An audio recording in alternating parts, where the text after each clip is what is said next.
7 em cada 10 estão abandonando a religião dos seus pais. Será que nós estamos de fato zelando pela família?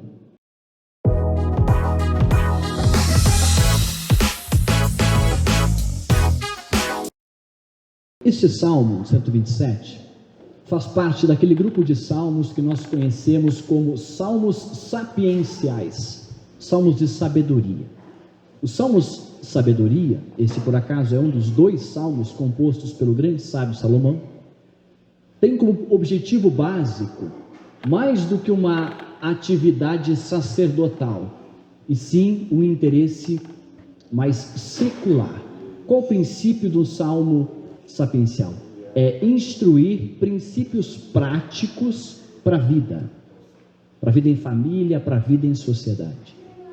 Esse é um salmo que não se destina especificamente aos cultos, aos inteligentes, mas sim aos simples como qualquer um de nós. Qualquer um pode ler esse salmo e entende claramente, pois o propósito dele é justamente nos trazer princípios bíblicos que possamos aplicar na nossa vida. Nós sabemos quem foi Salomão. Salomão foi um grande construtor. A sua principal obra da sua vida foi justamente o primeiro templo de louvor a Deus edificado em Jerusalém. O templo de Jerusalém era a grande obra do reinado de Salomão. Salomão sabia, antes de ele assumir o trono, que o seu reinado seria marcado pela construção do templo. Deus havia colocado esse desejo no coração de Davi de edificar uma casa ao Senhor, porém o impediu de fazê-lo, mas comissionou ao filho de Davi, seu sucessor, Salomão, para edificar a sua obra. Então essa edificação, o templo de Jerusalém, não era simplesmente mais uma obra pública do reinado de Salomão, era a grande obra.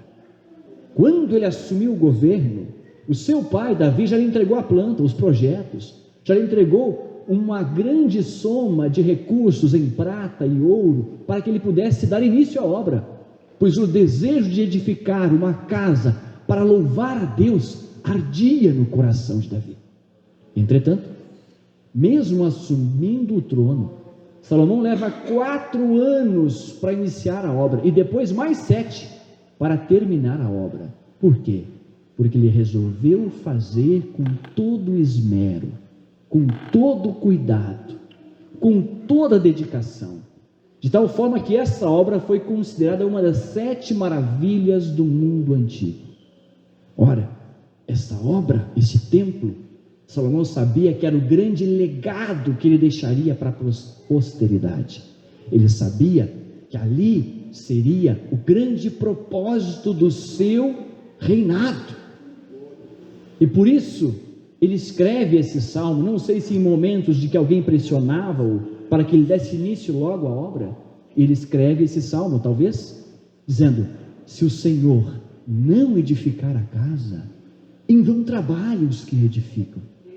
Ele sabia que uma obra deste porte precisava ser edificada de acordo com o modelo da vontade de Deus, de acordo com o projeto de Deus. Aliás, ele tinha conhecimento do que diz o livro do Êxodo, capítulo 25, verso 40. Atenta, pois, que o faças conforme o seu modelo que te foi mostrado no monte. Palavras de Deus a Moisés, quando edificava o tabernáculo. O que isso tem a ver conosco, irmão? Hoje no culto da família, tudo, porque você também tem uma grande obra para edificar. Você tem uma grande obra, e não é apenas uma obra, mas é a obra da sua vida. É o legado que você vai deixar para a posteridade. É a obra que vai marcar a sua vida. Essa grande edificação se chama família. A sua família é a grande obra na sua vida. Da mesma maneira como Salomão, você não pode, não deve e não pode edificar a sua família de qualquer jeito. Você não pode edificar a sua família, construir a sua família de acordo com o seu próprio modelo. Você precisa construir a sua família edificar a sua família de acordo com um modelo divino. E o padrão divino está expresso, está claro, aonde, irmão? Na palavra de Deus. Aqui estão os parâmetros, aqui estão as bases, aqui estão os fundamentos, aqui estão o projeto para a família cristã. Este é o maior investimento que você pode fazer. Esse é a maior edificação, a maior construção, o maior projeto. Nada, nenhum sucesso compensa o fracasso da sua família. A sua família é o maior investimento que você pode fazer. Agora, o nosso Deus, Ele trabalha com princípios, Ele trabalha com parâmetros estabelecidos. De acordo com a palavra de Deus, nós vamos encontrar parâmetros para a família. Nós vamos encontrar padrões para o homem enquanto marido. Nós vamos encontrar padrões para a mulher enquanto esposa. Nós vamos encontrar padrões para os filhos e para os pais, e para a relação entre estes. Nós vamos encontrar princípios e papéis que precisam ser observados dentro da família. Nós vamos encontrar que no lar há funções específicas que precisam ser exercidas de acordo com o padrão divino. Se nós ignorarmos isso, desrespeitarmos isso, nós estaremos edificando, construindo o nosso lar, não de acordo com o modelo que Deus estabeleceu. Este é o grande desafio. Por isso é tão importante nós voltarmos em cada culto da família, voltarmos a falar de princípios da palavra de Deus. Porque a família precisa ser edificada sobre esses princípios inegociáveis. Infelizmente, nós temos em nosso meio muitas pessoas que precisam de mais esclarecimento. Ele não sabe de fato o que se espera dele à luz da Bíblia Sagrada. Ele precisa de esclarecimento. E como não sabe, ele age instintivamente. Vai agindo, vai construindo, vai reagindo no dia a dia, no seu relacionamento familiar, conforme ele julga ser o mais certo. Porém, diz a Bíblia, que Deus sobre todas essas coisas nos trará a juízo. E os livros que serão abertos são os livros dos quais você teve conhecimento. E aqui estão os parâmetros para a sua família. Precisa ser respeitado. Existem aqueles que conhecem o que se espera dele. Se conhece. Ele tem até um nível de conhecimento à luz da Bíblia Sagrada, de qual o comportamento e a atitude que se espera dele. Só que ele não sabe o que é que ele precisa fazer para atingir esse nível. Ele não sabe quais atitudes precisa tomar para atender a este padrão. Ele precisa desenvolver consciência. Existem aqueles que sabem o que Deus espera de nós, sabem o que precisa fazer, são esclarecidos, são conscientes, mas sabe o que falta? Falta vontade de fazer, falta disposição de pagar o preço, falta vontade e coragem para tomar a iniciativa. Então é preciso de novo voltar, trabalhar, instruir, insistir, bater na mesma tecla, para que esses também sejam conscientizados a tomar a iniciativa, a cumprir o que a Bíblia nos ensina, porque estes são os padrões da palavra de Deus para nós. Aleluia. Neste salmo lindo que nós lemos, o primeiro verso nos traz uma mensagem específica para a família. Ele diz: se o Senhor não edificar a casa, em vão trabalham os que edificam. E aí, utilizando do paralelismo sinônimo, que é tão característico da poesia hebraica, ele repete a mesma ideia com outras palavras, dizendo: se o Senhor não guardar a cidade, em vão vigia a sentinela. Da mesma maneira, nós podemos dizer: se o Senhor não for o rei, não for o parâmetro, não for o Senhor na sua casa, em vão será a sua construção. Em vão será a sua edificação. Não vai dar certo, porque não está sendo edificada de acordo com o padrão de Deus. E o padrão de Deus começa com unidade. De acordo com o padrão de Deus, a família é um lugar de unidade. E quando eu estou me referindo à família, é importante que esteja bem claro que o núcleo duro de uma família é o marido, homem, macho, e uma mulher, esposa, fêmea. Porque o padrão divino para a família é um casamento monogâmico heterossexual. Sempre foi assim e vai continuar sendo até Jesus voltar. Agora, nesta união heterossexual monogâmica e de fidelidade exclusiva até que a morte os separe, o padrão divino pressupõe que há ali papéis e funções específicos para cada um desses. O núcleo duro de uma família é um casal. Onde há um casal, já há uma família. Às vezes a gente ouve na linguagem popular, né? Vocês são só um casal, agora que tem um filho viraram uma família. Não, à luz da Bíblia, tem um casal, já tem uma família. Porque Deus criou uma família, Adão e Eva. Então um casal é o núcleo duro de uma família. Lá em Gênesis 3:18, e disse o Senhor Deus: não é bom que o homem esteja só. Far-lhe-ei uma adjutora que esteja como diante dele. A única vez na Bíblia que Deus criou alguma coisa e não disse que era bom foi quando fez o homem. Quando ele criou os animais, ele disse que era bom. Quando ele criou o céu, lua, estrelas, ele disse que era muito bom. Mas quando ele criou o homem, ele disse: não é bom. Não é bom que o homem esteja só. Far-lhe-ei uma adjutora para que esteja junto dele. E aí depois que ele cria a mulher, aí sim ele diz assim: e viu Deus que o que tinha feito e era muito bom. Olha que coisa linda. Então o homem sem a mulher, ele não é bom. O homem com a mulher do lado é muito bom, de acordo com o projeto de Deus. O homem não é completo se ele não tiver a mulher do lado. Agora eu vou repetir de novo: o homem não é completo se ele não tiver a mulher do lado.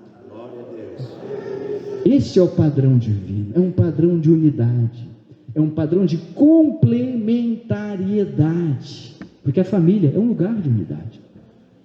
Um grande sábio da antiguidade, Aristóteles, disse certa vez: qualquer um que não precise de companhia, ou é maior do que um homem, então deve ser um Deus, ou é menor do que um homem, então deve ser um animal, porque você não foi feito para viver sozinho. Agora tem um erro nesse pensamento de Aristóteles, um erro teontológico. Deus jamais viveu sozinho, porque Deus, ele é uma unidade de uma pluralidade de pessoas. Deus o Pai, Deus o Filho, Deus o Espírito Santo. Então Deus nunca esteve sozinho, e Ele não criou o homem para que vivesse sozinho. Ele mesmo reconheceu: não é bom que o homem esteja só. Sozinho você nunca irá atingir o máximo do seu potencial, mas é preciso que este núcleo duro da família, homem e mulher, esposo e esposa, marido e mulher, precisam estar em unidade, para que realmente atinjam o seu propósito.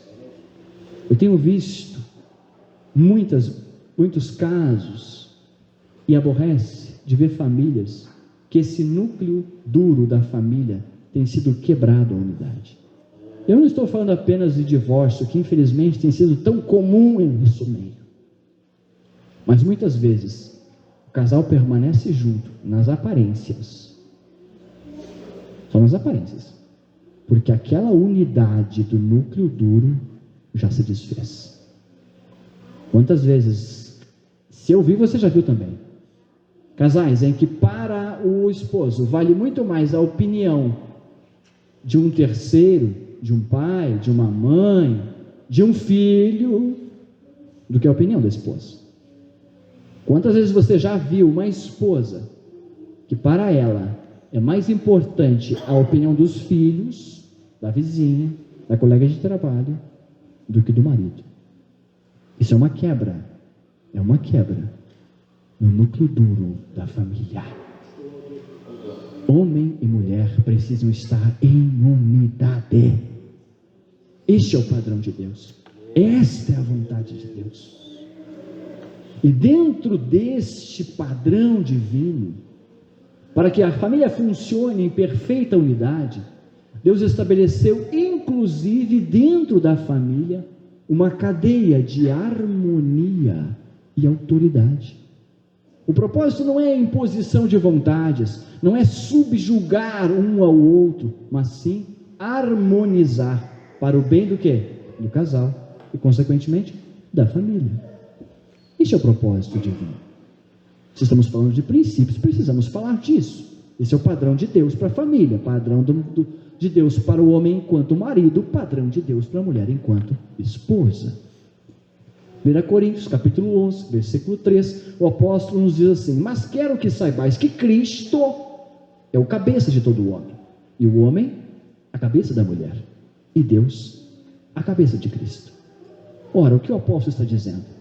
Ele está lembrando que quando Deus criou o homem foi criado relacionado com Deus. Você lembra? Deus soprou em suas narinas o fôlego da vida. O homem foi criado em estrita relação com Deus, de forma que o homem só será pleno se ele se harmonizar com Deus. Agora, quando Deus criou a mulher, Ele criou ela relacionada ao homem, porque o homem estava incompleto, perfeito, mas incompleto, precisava ser harmonizado com a sua adjutora que estivesse como diante dele, de forma que a mulher só será plena à luz do padrão de Deus se ela estiver harmonizada com o seu marido. Agora, não é simplesmente qualquer marido não, viu? É um marido que esteja seguindo a linha de autoridade e harmonia estabelecida na Bíblia. Então, o marido, para ser cabeça da sua própria mulher, precisa ter quem como cabeça? Cristo. O marido que não tem Cristo como cabeça, não pode ser cabeça da sua esposa. O marido que não respeita a autoridade de Cristo, que não entende que Cristo é o seu Senhor absoluto, e que não se submete à autoridade de Cristo, não deve e não pode exercer autoridade sobre a sua esposa. É simples assim, é o princípio bíblico. Não posso fazer nada. Ou seja, é tão antibíblico a mulher que reconhece que seu marido está de acordo com a liderança de Deus, recusar sujeitar-se a ele. É antibíblico, irmão, é errado. Mas também é antibíblico, errado, o marido que não se submete a Cristo e à autoridade de Cristo exigir da sua esposa a submissão. Então, para que o marido possa ter a submissão da sua esposa, ele precisa estar submisso a Cristo como cabeça. A mulher precisa olhar para ele e ver que ele está seguindo os ditames de Jesus Cristo. Aí sim ela vai se submeter de forma espontânea, voluntária, natural, sem sofrimento. Aliás, o que significa de fato ser cabeça? Ser cabeça não é aquele que manda, tá? Porque mandar, na verdade, a maior parte das vezes esconde uma inabilidade em convencer. Quando você não consegue convencer, você manda. Então, ser cabeça não é aquele que manda. Ser cabeça é aquele que cobre. É aquele que cobre. Aquele que produz uma cobertura de tal forma que transmite segurança, que aquela que está ao seu lado observa aquela cobertura e diz: eu quero estar debaixo dessa proteção. O esforço não é do marido, o esforço é da mulher. A Bíblia nos deixa bem claro, quando se trata da submissão da mulher ao marido, que é ela que vai submeter-se. Submeter significa meter-se debaixo. Ela precisa enxergar que há uma cobertura espiritual, emocional e de proteção suficiente para que ela olhe e diz: debaixo dessa autoridade eu me submeto. Debaixo desta confiança eu me submeto. Este é o padrão divino. E como é que ela vai ter tanta desconfiança assim, irmão? Porque o amor que ele irá demonstrar será de tal forma profundo que, se necessário, este marido, de acordo com o princípio bíblico, ele entrega a vida dele pela esposa. Quantos aqui moram em casa térrea, não apartamento? Levanta a mão que eu quero ver. Boa parte mora em casa. E aí quando dá de noite, madrugada, assim, 13h45 da madrugada, você ouve um baita de um barulho na porta dos fundos. Quem é que levanta para ir ver o barulho? É o marido ou é a mulher? Ó, tem gente, tem algumas casas que é a mulher que vai. Quem tem que levantar, o marido ou a mulher? Quantos acham que é o marido que levanta a mão? Tá bom, não vou nem perguntar quem acha que tem que ser a mulher. Por que tem que ser o marido? Porque ele tem que estar disposto a entregar a própria vida por ela. O pastor Enoir vai lá ver o barulho na casa. O pastor Enoir chega lá na porta, armado, muito bem armado, né? Um cabo de vassoura. E aí ele abre a porta para enfrentar o meliante. E o meliante está com uma arma, 38. Qual é a chance do pastor Enoir, se Jesus não entrar com providência na hora e mandar 12 legiões de anjo para salvar ele? Qual é a chance dele? Zero, quase nada. Mas enquanto ele está lá lutando com o meliante, com aquele valoroso cabo de vassoura, a irmã teve tempo para fugir com as crianças. Simples assim, homens. Você nasceu para isso, você é homem. Você dá a vida pela esposa. Isso é um exemplo prático. Como você vê que o marido precisa estar disposto a dar a vida pela esposa. A esse tipo de amor abnegado, de amor sacrificial, a esposa reconhece. A mulher consegue reconhecer. Você já observou que na Bíblia, Deus nunca manda a mulher amar seu marido? Não manda, mas manda o marido amar sua mulher. E manda, não é amar qualquer jeito não, viu? É amar, não é presbítero Cristiano? É amar como Cristo amou a igreja. E Cristo amou a igreja de tal ponto que Ele deu a sua vida por ela. Então você acha que um marido que ama a esposa de tal ponto que ele dá a sua vida pela esposa, essa mulher não vai amar ele, irmãos? É óbvio que ela vai amar ele. Por isso que Deus não manda ela amar, porque sabe que esse amor vai ser recíproco, vai ser espontâneo, vai ser natural. Ele manda o marido fazer essa frente. Então este é o padrão de Deus. Isso significa ser cabeça, ser o responsável, sem dúvida. Irmão, mas lá em casa quem tem a última palavra sou eu. Eu digo só sim, senhora, né? Ou seja, a última palavra é da esposa. Tudo bem, você pode deixar ela dar a última palavra, só que diante de Deus, você continua sendo responsável. Porque isso é ser cabeça, é ser o responsável, é ser o protetor, é ser aquele que se sacrifica por quem está sob sua liderança. Quando o homem pratica esse tipo de liderança, a submissão tão criticada em nossos dias é uma forma espontânea e voluntária de reconhecer o amor recebido. Simples assim. Até porque a liderança dele não vai visar aproveitar-se da autoridade recebida para impor a própria vontade, e sim buscar aquela vontade que será o melhor para a família. Este é o padrão divino para a família. Segundo lugar, inútil vos será levantar de madrugada, repousar tarde, comer o pão de dores, pois assim dá ele aos seus amados o sono. A família é, por Deus, um lugar de acolhimento. A menos que você tenha sido beneficiado por uma herança muito grande na família, dos pais, herdou uma grande fortuna, que eu creio que não seja a maioria que não seja o caso, não é o meu caso também, você com certeza ou já teve ou vai ter um momento da vida em que você vai trabalhar de manhã, trabalhar de tarde e trabalhar de noite, e quiçá trabalhar de madrugada, ou trabalhar de manhã, trabalhar de tarde, estudar de noite, ou trabalhar de madrugada. Você vai ter um momento da vida, pelo menos, se você quer alcançar alguma coisa para a sua família, você quer alcançar algum momento melhor para a sua família, mais confortável, você vai ter um momento que vai ter que pagar esse preço.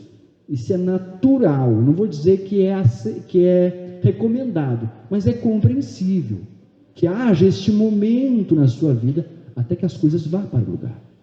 Porém, não é para ser a regra. Não é para ser a regra.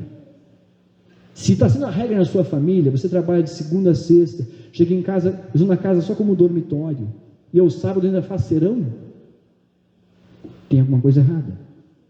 Porque a família, o lar, foi planejado por Deus para ser um lugar de acolhimento. Foi planejado por Deus para ser um lugar em que você tenha prazer de estar. Um lugar que você chega em casa e você chega e diz que bom, cheguei no meu ninho, cheguei no meu ambiente, cheguei na minha casa. A família foi planejada para isso. Provérbios 27:8 diz: qual ave que vagueia longe do seu ninho, tal é o homem que anda vagueando longe da sua morada. Um homem de verdade tem ninho, tem lugar para descansar a cabeça, tem prazer de estar em casa. Uma mulher tem prazer de estar na própria casa, tem prazer de voltar para casa. A gente gosta de viajar, eu e minha esposa, não muito, né? Mas quando a gente pode, a gente viaja, né, irmão? Quando a gente chega em casa, eu acho tão lindo, e quando a gente abre a porta, ela diz: ai, coisa boa, sentir o cheiro da gente, o cheiro da nossa casa. E eu gosto de ouvir isso dela, porque é o que eu sinto todos os dias quando eu chego do trabalho. Coisa boa, cheguei em casa, cheguei no meu lar, cheguei no meu ninho, cheguei no meu ambiente. A família foi planejada para ter um lugar de acolhimento, um lugar onde há prazer de estar. Esse é o propósito de Deus. Se você passar a vida inteira apenas trabalhando, ajuntando dinheiro, para quem? Para quem? Aqui ele está dizendo: inútil vos será levantar de madrugada, comer o pão de dores, se você não seguir o padrão de Deus. E qual é o padrão de Deus? Que a sua casa seja um lar, um lugar de acolhimento, um lugar onde haja prazer de estar. Você já percebeu que o primeiro lar na Bíblia foi um jardim? E a Bíblia vai dizer lá em Gênesis 2:8: e plantou o Senhor Deus um jardim no Éden, da banda do Oriente, e pôs ali o homem que tinha formado. Deus não fez assim: surja um jardim da terra. Não, ele plantou um jardim. Isso significa que Deus deu tempo para crescer, que Ele zelou pelo jardim, que Ele cuidou do jardim, que Ele permitiu que naturalmente ele florescesse, e ali Ele colocou o homem. O primeiro lar era um jardim, lugar de beleza, lugar aconchegante, lugar colorido, enfeitado, embelezado, lugar que se dava prazer de estar. Certamente um lugar que aproximou, chamou a atenção de muitos pássaros. Ou seja, o lar era um lugar que tinha música, tinha lugar aprazível, tinha algo melhor ainda, que era a presença de Deus, todos os dias, visitando o homem e mulher. É assim que Deus quer que seja na sua casa, que seja um lar, um lugar de acolhimento, um lugar onde haja prazer de estar. Este deve ser o padrão de Deus, mas para isso é preciso que haja dedicação, é preciso que haja empenho, é preciso que haja envolvimento do marido também, tá? Não é só da mulher, não. Não é só a mulher que precisa limpar, lavar, decorar e pendurar cortinas nas janelas. Marido, você também mora lá, então você também precisa se envolver. Faça o que o apóstolo Pedro nos orienta: vivei a vida comum do lar. O que é que desenha? Vida comum do lar é realmente você fazer o que ela também faz. Tudo bem que você não vai fazer do jeito dela, elas fazem muito melhor que nós, mas você vai fazer para ajudar, para mostrar que você se importa, que você também está lá, que você mora lá e que você está investindo naquele ambiente. Este é o propósito de Deus, amados.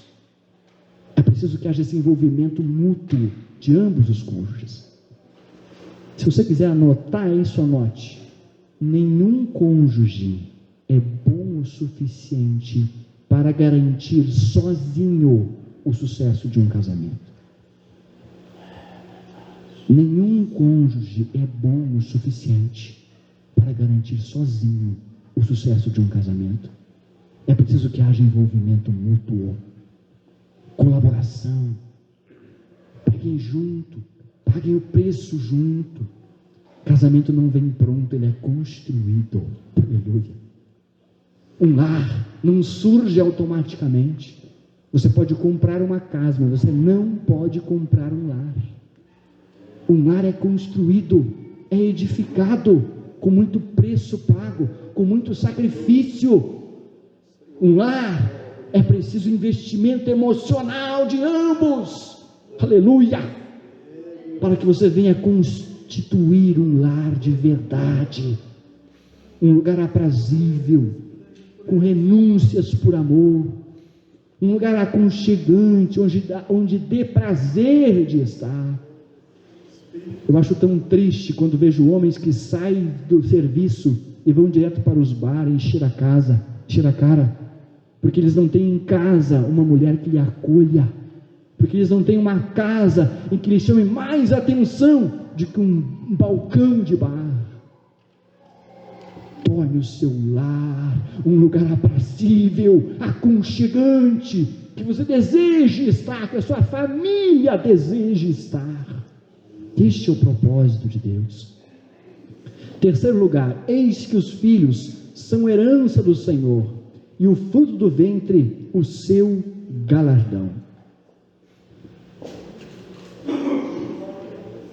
Gênesis 1:28, e Deus os abençoou, e Deus lhes disse: frutificai, multiplicai-vos, e enchei a terra, e sujeitai-a. A família é um lugar de geração. A família é um lugar de geração. Você já parou para pensar que Deus poderia ter feito brotar a humanidade do nada? Deus poderia ter dado uma ordem e a humanidade toda brotava da terra. Mas não, Deus escolheu uma família, um casal, Adão e Eva, e deu tempo para eles, e apostou neles, e acreditou neles, e disse: multiplicai-vos, enchei a terra e sujeitai-a. Por quê?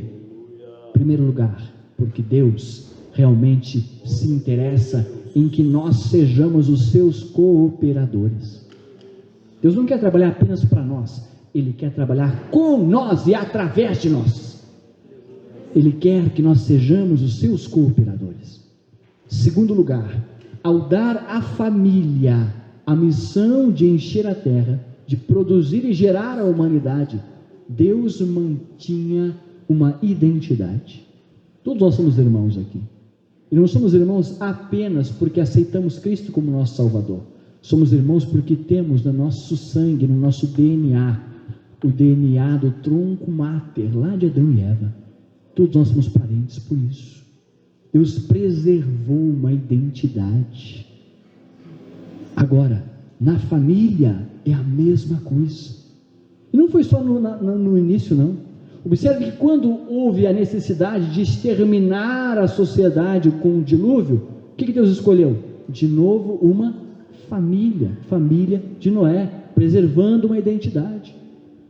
Quando Deus decidiu separar uma dentre as nações para dela trazer à luz o seu filho unigênito, o Messias prometido, Deus não escolheu uma nação já estabelecida, Ele escolheu uma família, Abraão e Sara. Deus valoriza tanto a família, irmãos, tanto a família, que todos os seus grandes projetos, Ele sempre escolhe uma família, até para ser o tutor. Os tutores do Messias, Ele escolheu uma família, Maria e José, para cuidar de Jesus. Deus escolheu a sua família para ser um lugar de geração. Deus escolheu a sua família para, através da sua família, mostrar a sua glória para o mundo. Aleluia! Acredite nisso. Mas é tão difícil, não é verdade? Como os nossos filhos são visados pelo adversário. Como os nossos filhos são alvos prediletos do nosso adversário. Você observou isso? Por quê? Porque o nosso adversário sabe que nada desestabiliza mais uma mãe do que um filho distante do desejo do coração dela. O nosso adversário sabe que nada desestrutura mais um pai que ver um filho sofrendo ou distante do projeto de Deus. O nosso adversário sabe que não existe motivo mais, entre aspas, nobre para justificar um divórcio, uma dissolução da família, do que algo relacionado aos filhos. E o nosso adversário sabe que se ele atacar os filhos, ele está sabotando o futuro da próxima geração. Você tem vários exemplos bíblicos. Quando o faraó quis estancar a progressão da nação israelita, o que ele fez? Mandou matar os meninos, abortando amanhã. Quando Herodes, revoltado, queria exterminar a vida do Messias, o que ele fez? Mandou matar os meninos até os 2 anos em Belém da Judéia. No Antigo Testamento havia uma religião pagã, o culto a Moloque, em que o maior culto, a maior exaltação que era feita para o culto deles era entregar os primogênitos, matar, sacrificar em homenagem a Moloque. Por quê? Porque o nosso adversário quer sabotar o futuro, atingindo os nossos filhos. Mas em nome de Jesus nós queremos declarar que os nossos filhos são protegidos do Senhor, e neles o maligno não irá tocar. Aleluia. Agora não nos podemos esquecer que cabe a nós, enquanto pais, instruí-los nos princípios da palavra do Senhor. Porque não basta você declarar com palavras, você tem que viver a palavra de Deus. Você precisa educá-los de acordo com os princípios que emanam da palavra de Deus. E isto está muito difícil de se ver em nossos dias. As crianças, quando pequenas, passam pelo menos 30 horas por semana sob a supervisão de um professor, muitas vezes não cristão, progressista, socialista, e que quer destruir os valores morais que você está construindo no coração dela. Os adolescentes, o adolescente típico, segundo uma pesquisa aqui do mundo ocidental, aos 16 anos já assistiu 10.000 horas de televisão. 10.000 horas, é como se ele passasse mais de 2 anos ininterruptamente diante de um aparelho de televisão, que não vai lhe ensinar nenhum princípio bíblico, que não vai lhe instruir de acordo com a palavra de Deus. E eu nem estou falando de smartphone, de internet, de tablet, de Facebook, de TikTok, de Instagram e tantas outras mídias sociais que desvirtuam tantos adolescentes hoje em dia. Os jovens, entre 18 e 25 anos, que é aquela fase onde vai fazer um cursinho, onde vai ir para a faculdade, 7 em cada 10 estão abandonando a religião dos seus pais. Será que nós estamos de fato zelando pela família? Não sou nós apenas aqui no Vila Lobos, mas nós, enquanto Igreja de Cristo no Brasil, estamos de fato zelando pela família? São pesquisas, são dados, são informações. Jovens, crianças, adolescentes, sendo alvos prediletos do inimigo. Será que não é de nós nos levantarmos, nos posicionarmos com coragem e autoridade, e não apenas declarar, mas zelar para que nossos filhos sejam protegidos do Senhor, para que eles sigam os padrões e parâmetros instituídos na palavra de Deus? E a melhor forma de fazer isso é justamente você mostrando pelo exemplo, praticando e vivendo esses valores no seu dia a dia na família. 4º lugar, como flechas na mão do valente, assim são os filhos da mocidade. A família é uma plataforma de lançamento. Você não cria os filhos para você. Você cria os filhos para que eles alcancem aonde você não irá alcançar. Os filhos são flechas na mão do valente. Eu nunca vi um valente arquivar flechas. Ele quer lançá-las para uma terra distante, desconhecida. Ele quer lançá-las em um alvo determinado, para que elas atinjam o propósito para o qual foram designadas. Gênesis 2, 24, a palavra do Senhor diz: portanto, deixará o varão o seu pai e a sua mãe, e apegar-se-á a sua mulher, e serão ambos uma carne. A família, ela não cria filhos para si. A família é a célula máter da igreja e da sociedade. E como célula, ela só atinge seu propósito se ela se divide e se multiplica em outras famílias. A família só atinge o seu alvo, o seu objetivo, se a flecha for lançada. E isso você começa desde o início. Você começa trabalhando o princípio do desprendimento desde pequeno. É um processo. Até que chega um momento em que você vai disparar a flecha, seja para fazer um intercâmbio, seja para fazer uma faculdade distante de casa, seja para morar sozinho, seja para morar com a sua nova família, seu esposo ou sua esposa. Mas você tem que ter consciência que os seus filhos não foram dados para você mesmo, eles foram dados como uma mordomia de Deus, para que você prepare-o, forme-o, para eles serem lançados. Eles são flechas, eles vão tocar gerações que você não irá alcançar.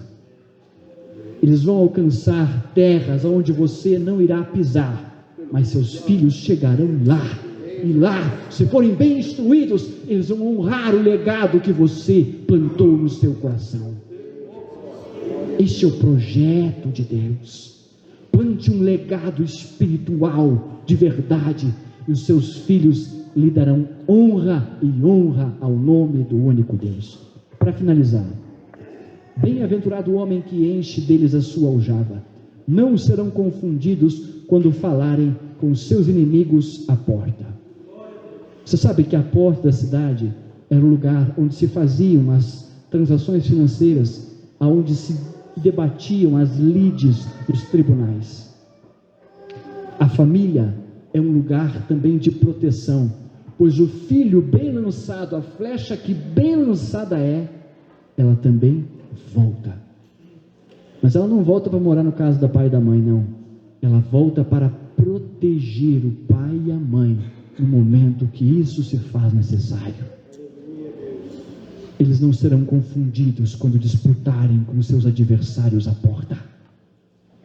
O que ele está dizendo, o pano de fundo, é que no momento em que o pai, já é velho, já é idoso, tiver um inimigo contendendo com ele, e ele não tiver nem o conhecimento, nem o argumento, nem a condição de pleitear a sua causa, ali estará um filho bem instruído para dizer: este é meu pai, você não irá ludibriá-lo, eu estou aqui para garantir o direito dele. Aleluia. Tem um exemplo bíblico que eu acho muito lindo, é o exemplo de Jacó. Jacó passou a parte da sua vida achando que o seu filho querido José havia morrido. Na sua avançada idade, ele recebe a notícia de que José está vivo e que foi muito bem sucedido. Ele foi uma flecha lançada em direção ao Egito e lá se tornou governador. E não perdeu o temor do Senhor, mas sempre se portou honestamente e honrosamente. E Jacó agora é convidado a ir até o Egito, ainda em sua avançada idade. Por quê? Porque José quer trazer o pai para junto dele, para cuidar do pai. E eu não sei quais eram os sentimentos do coração de Jacó naquele momento, talvez dúvidas, insegurança. Seus filhos, os outros, tinham trazido tantos sabores para ele. Será que agora ele poderia confiar neles que eles estavam fazendo verdade? Mas o Senhor, aleluia, o Senhor falou com Jacó naquela noite, aleluia. Gênesis 46, 4, e diz assim: descerei contigo ao Egito, e certamente te farei tornar a subir como nação. E José, está vivo Jacó, fica tranquilo, é ele mesmo, José porá a sua mão sobre os teus olhos. Isso significa que José acompanharia o seu pai até o derradeiro momento da vida. E quando Jacó encolhesse as suas perninhas no leito da morte, seria José que ia baixar as suas pálpebras para que ele viesse descansar. Se você ler o texto bíblico, vai perceber que quando Jacó expira, o primeiro filho que se encurva sobre o leito e abraça o pai é José. Cumpriu-se a promessa de Deus. É a flecha que vai, mas ela volta. Volta porque ela foi bem construída, bem edificada, bem instruída. Ela foi ensinada na honra e ela volta para honrar e proteger os seus pais.